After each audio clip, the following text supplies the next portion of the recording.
Ciao a tutti e benvenuti in questo nuovo video. Oggi vediamo insieme come realizzare la summer bag intravista già nelle slide con la nostra bellissima scocca in juta.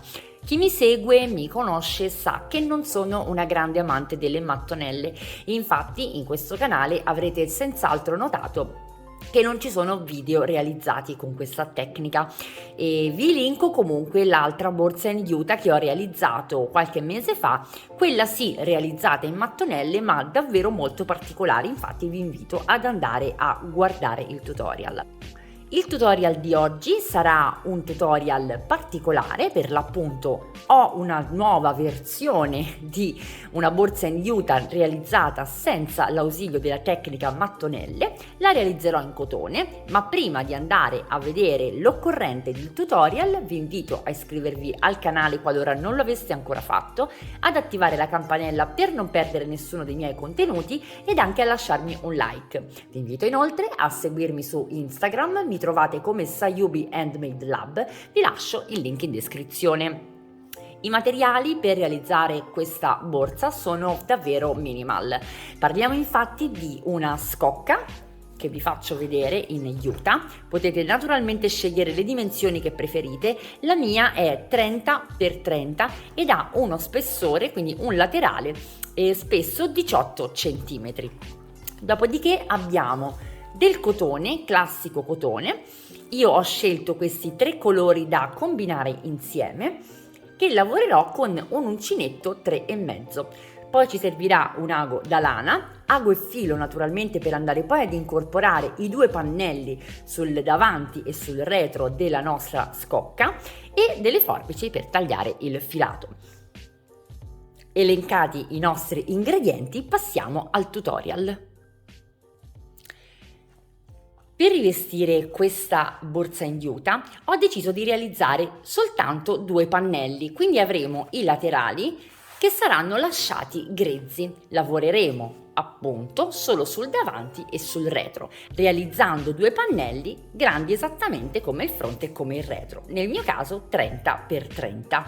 Come andiamo a regolarci? Intanto scegliamo un colore dal quale partire. Io sceglierò il marrone, testa di moro. Prendo il mio uncinetto e faccio un cappietto iniziale. Il multiplo di lavorazione di questo motivo, che si sviluppa su 4 righe, è di 5 più 5. Quindi come andiamo a regolarci? Andiamo a realizzare una catenella che sia lunga 30 cm e che sia un multiplo di 5. Per arrivare ai 30 cm con questo uncinetto e questo filato io ho impiegato 50 catenelle. A queste catenelle andiamo ad aggiungerne 5. 1, 2, 3, 4 e 5. E con il filo sull'uncinetto rientriamo nella quarta, 1, 2, 3, 4, realizzando una maglia alta. Realizziamo una maglia alta anche nella catenella successiva. In questo modo abbiamo creato un piccolo gruppo di 3 maglie alte. Ci separiamo con 2 catenelle e saltiamo 2 catenelle di base. Riprendiamo il filo sull'uncinetto e nella terza catenella eseguiamo una maglia alta. Eseguiamo una maglia alta anche nelle 2 catenelle successive, creando di fatto un altro gruppetto di 3 maglie alte.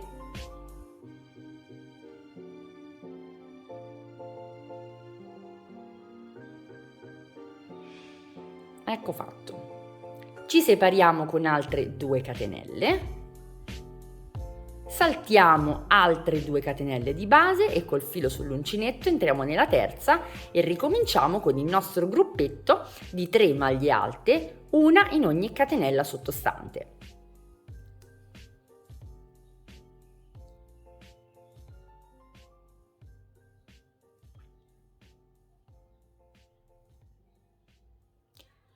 Due catenelle, vedete? Ora replichiamo questo motivetto fino alla fine della riga. quindi saltiamo le 2 catenelle di base, facciamo 3 maglie alte, facciamo 2 catenelle e saltiamo 2 catenelle di base, altre 3 maglie alte, fino alla fine della riga. Terminata l'ultima riga, realizziamo 4 catenelle, voltiamo il lavoro. Iniziamo la seconda riga. La seconda riga verrà lavorata in tutti questi spazietti. Ecco fatto. Verrà lavorata in tutti questi spazietti con una piccola sequenza costituita da 3 maglie alte. 1, 2, 3, 2 catenelle e 3 maglie alte, tutto all'interno dello stesso spazio. 2 e 3. In questo modo. Filo sull'uncinetto, ci spostiamo nello spazio successivo e realizziamo lo stesso schema. 3 maglie alte, 2 catenelle e 3 maglie alte.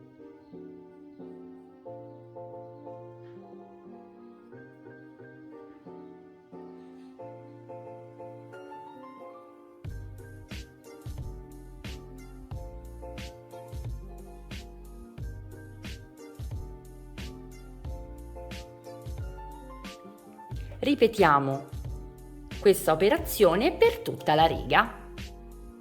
Arrivata alla fine della riga, realizzo semplicemente una maglia alta nella terza catenella, in modo da concludere la seconda riga di lavorazione. Per realizzare la terza riga, realizzo 4 catenelle e volto il lavoro. Ora vado a lavorare esclusivamente negli archetti che separano i 2 gruppi delle 3 maglie alte e lavoro replicando la prima riga, quindi realizzando in ogni archetto 3 maglie alte e 2 catenelle di separazione. Ne facciamo un paio insieme. Filo sull'uncinetto, entro nell'archetto e realizzo 1, 2 e 3 maglie alte, 2 catenelle, filo sull'uncinetto e mi dirigo nell'archetto successivo, realizzando altre 3 maglie alte.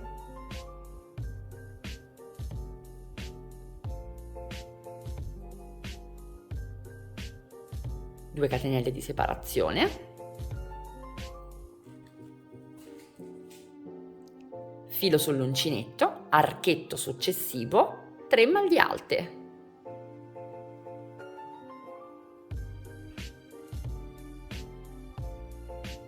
E proseguo in questo modo per tutta la terza riga. 2 catenelle, 3 maglie alte dentro gli archetti fino ad arrivare alla fine della riga. Arrivata alla fine della riga, realizzo una catenella e una maglia alta nella terza catenella di inizio riga. In questo modo. Ora andiamo a realizzare la riga numero 4 con 4 catenelle, volto il lavoro. La riga numero 4 va a replicare la seconda riga, quindi andremo a creare di nuovo gli archetti costituiti da 2 gruppi di maglie alte intervallati di 3 maglie alte intervallati dalle 2 catenelle.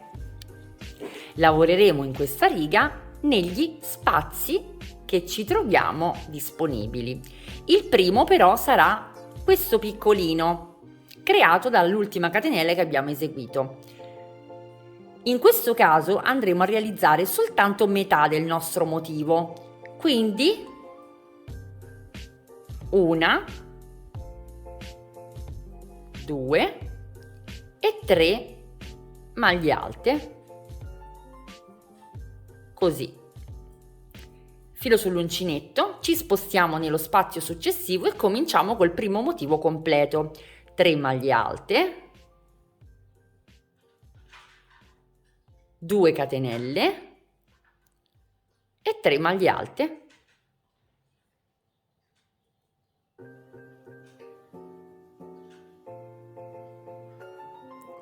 Filo sull'uncinetto, ci spostiamo nello spazio successivo, 3 maglie alte,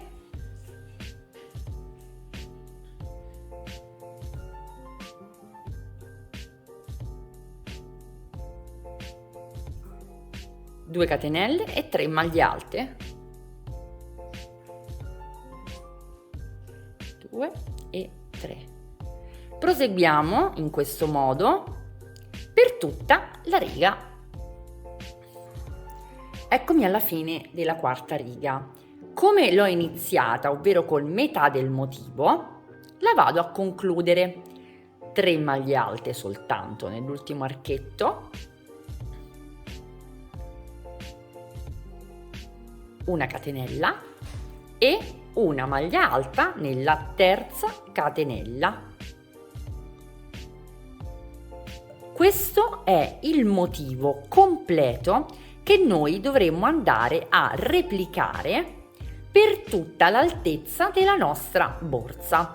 Vi faccio vedere solo come riavviare la prima riga, dopodiché vi basterà semplicemente tornare indietro con il video e ripetere i passaggi di tutte le righe allo stesso modo. Vi faccio vedere come realizzo da qui però la prima riga, ovvero quella delle 3 maglie alte intervallate dalle 2 catenelle. Comincio con 3 catenelle questa volta, quindi tutte le prime righe che andrete a realizzare dovrete alzarle con 3 catenelle, non con 4. Realizzo nell'archettino che mi trovo immediatamente sottostante 2 maglie alte, 1 e 2. In questo modo ho replicato, vedete, le 3 maglie alte, il primo gruppetto di 3 maglie alte. Mi intervallo con 2 catenelle e vado a lavorare negli archetti che separano i due gruppi di 3 maglie alte. Prendo il filo sull'uncinetto, mi dirigo verso il primo archetto, quindi salto tutto questo motivo e dentro l'archetto lavoro le mie 3 maglie alte, 2 e 3, 2 catenelle di separazione e proseguo nell'archetto successivo, 2 e 3. Questo è il modo in cui ricominciamo il nostro motivo. Naturalmente io andrò a cambiare il filato di lavorazione in modo da avere più blocchi di colore. Vi faccio vedere in una clip adesso in sovraimpressione come vado a cambiare il colore. Naturalmente sarà a vostra discrezione, potrete anche semplicemente continuare il vostro pannello a tinta unita. Mi raccomando, la lunghezza che sia ovviamente della stessa misura del vostro quadrato. Inutile dirvi che dovremo realizzare 2 pannelli, uno per la parte anteriore e uno per la parte posteriore, ed anche che potrete andare a variare le 2 parti come credete. Potete realizzare 2 quadrati identici oppure sconvolgere un po' l'ordine dei colori. Ho terminato i miei 2 pannelli, uno l'ho anche già bordato mentre l'altro è in attesa di bordatura perché lo faremo insieme.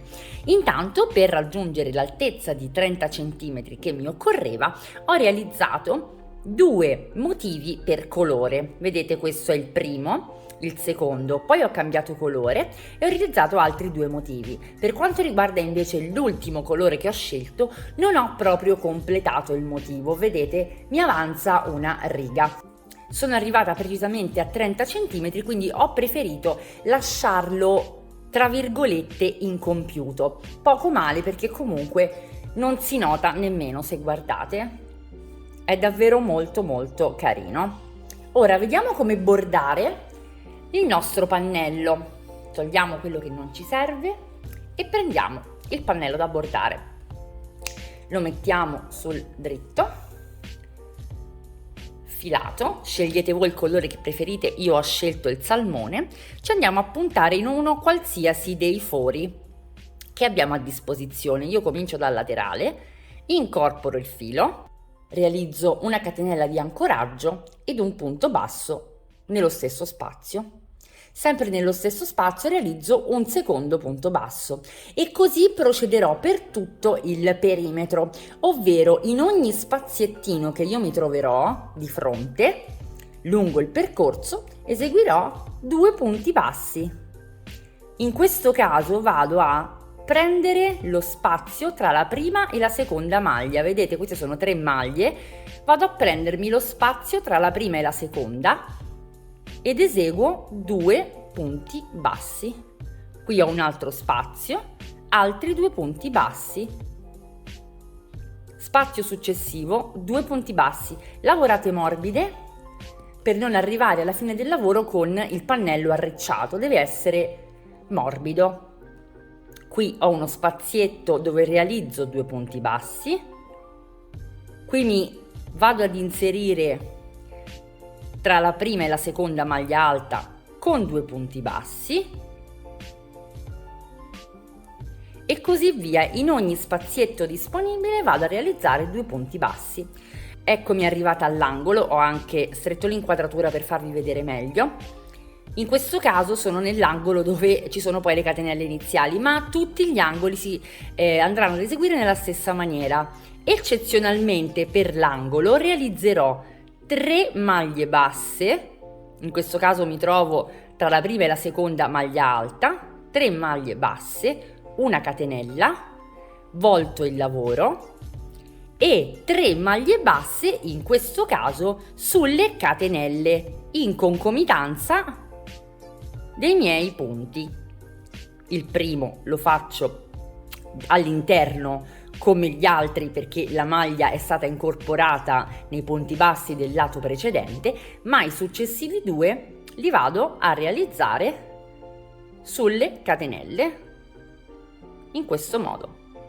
2 maglie basse nelle catenelle di separazione e invece qui andiamo a realizzare 3 maglie basse nelle 3 catenelle di base, 2 maglie basse nelle catenelle di separazione e 3 maglie basse nelle catenelle, 2 maglie basse nelle catenelle di separazione e 3 maglie basse nelle catenelle lavorate, nelle catenelle iniziali. Andiamo avanti in questa maniera, gli angoli si eseguono tutti allo stesso modo, quindi con 3 maglie basse, una catenella e 3 maglie basse, mentre nei 2 laterali del nostro pannello andremo a realizzare 2 maglie basse in ogni spazietto che ci troviamo disponibile. Nella parte superiore ed inferiore andremo semplicemente a lavorare le maglie come si presentano, quindi ora stiamo lavorando le catenelle, 3 catenelle nelle catenelle iniziali e 2 catenelle nello spazio tra i 2 gruppi di 3 maglie alte, e nella parte superiore andremo semplicemente a lavorare 3 maglie basse, 2 maglie basse, 3 maglie basse, 2 maglie basse, 3 maglie basse in ognuna delle maglie alte che abbiamo sottostanti. Vi faccio vedere anche questo angolo per non lasciare spazio a dubbi. Eseguo le 3 maglie basse nelle ultime 3 catenelle di base. Eccoci, una catenella, volto il lavoro e vado a lavorare le altre 3 nel primo spazietto che ho del laterale, 2 e 3. Proseguo qui invece con 2 maglie basse in ogni forellino. Arrivati all'altro angolo eseguirò 3 maglie basse in questo foro, una catenella e 3 maglie basse sulle prime 3 maglie. Terminati i nostri pannelli andiamo a prendere ago e filo. Io ho scelto un filo bianco, ma in ogni caso non si vedrà assolutamente nulla. Andremo a cucire il nostro pannello alla scocca in juta. Per aiutarci prendiamo anche delle pinzette che possano fermarci agli angoli la lavorazione.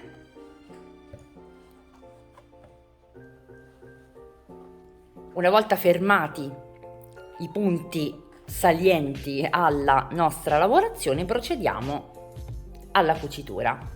Come vedete, vi faccio vedere dall'altro lato, abbiamo una sorta di doppio strato per tutto il perimetro. È proprio qui che andremo a lavorare, come già vi ho fatto vedere nell'altra borsa che ho realizzato su questo canale. Dunque, prendiamo ago e filo, inseriamo parallelamente l'ago nella scocca, eccoci, e poi andiamo a prendere un pezzettino della nostra lavorazione, andando di fatto ad incorporarla. Se guardiamo all'interno non c'è assolutamente il segno della cucitura, e così andremo a procedere per tutto il perimetro. Ricordatevi di andare a prendere la scocca in juta sempre parallelamente, mai bucando, sempre parallelamente, sia per quello che riguarda la scocca che per quello che riguarda la lavorazione. Vedete? Ho preso in parallelo anche la lavorazione. Ed ecco, andiamo a cucire entrambi i nostri pannelli. Cuciti entrambi i pannelli, ecco come si presenta la nostra bag. Guardate che carino, con questo piccolissimo bordo. Io ho fermato anche con un piccolo punto al centro il pannello, ma non era necessario, è stata solo una mia pignoleria. All'interno l'ho lasciata come al solito originale, quindi grezza. Ovviamente potrete andare a foderarla qualora vogliate. Stesso vale per i laterali. Mi piaceva molto l'idea di avere una borsa che fosse solo parzialmente rivestita. Senz'altro fa la sua figura, converrete con me. Io spero che questo video vi sia piaciuto. Vi invito a iscrivervi al canale qualora non lo aveste ancora fatto, ad attivare la campanella per non perdere nessuno dei miei video ed anche a lasciarmi un like. Vi invito come al solito inoltre a seguirmi su Instagram, mi trovate come Sayubi Handmade Lab, vi lascio il link in descrizione. Vi auguro una fantastica settimana e vi do appuntamento al prossimo tutorial.